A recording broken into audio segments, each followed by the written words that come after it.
சக்தி. யாரோ கேட்டார்கள், நீங்கள் பெரிய மகான், தரையில் ஏன் அமர்ந்துள்ளீர்கள்? குரு சொன்னார், தரையில் அமர்பவன் ஒருபோதும் தவறி விழமாட்டான் என்று. அன்னை நம் வீட்டிற்கு வருவதும் போவதுமாக இருக்கிறாள்.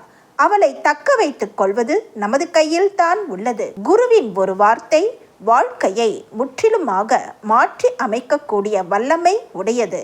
அவரின் உபதேசம் ஜென்ம ஜென்மமாக இருக்கக்கூடிய கர்ம வினையை களையக்கூடியது. சீடனின் கேள்வி, பிறவிக்கு காரணம் வினைகள்.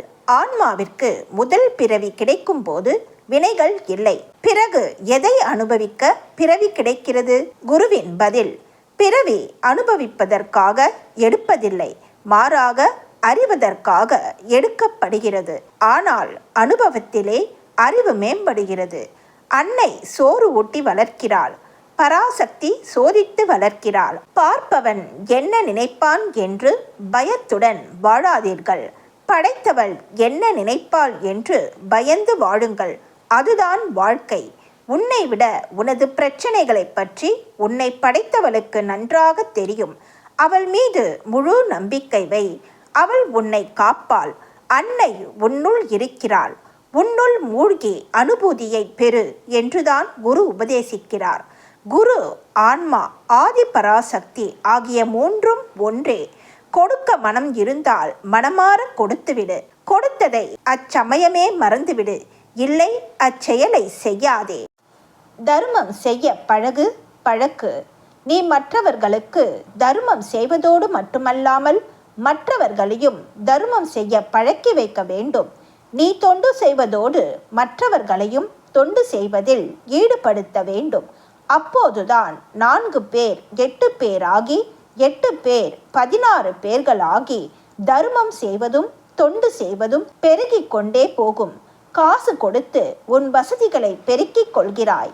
அதுபோல காசு கொடுத்தாவது மற்றவர்களை ஆன்மீகத்தில் ஈடுபடுத்து.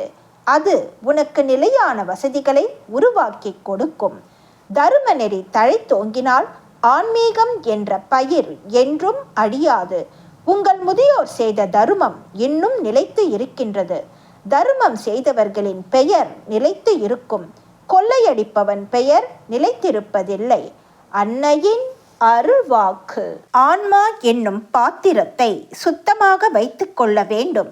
உங்கள் மனத்தில் எப்போதும் ஆன்மீக அலைகளே எழுந்தபடி இருக்க வேண்டும்.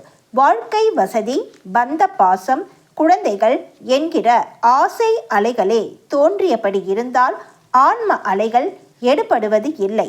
ஊருக்கு ஒரு ஆன்மீகவாதியும் வீட்டிற்கு ஒரு ஆன்மீகவாதியும் உருவானால் மட்டும் போதாது.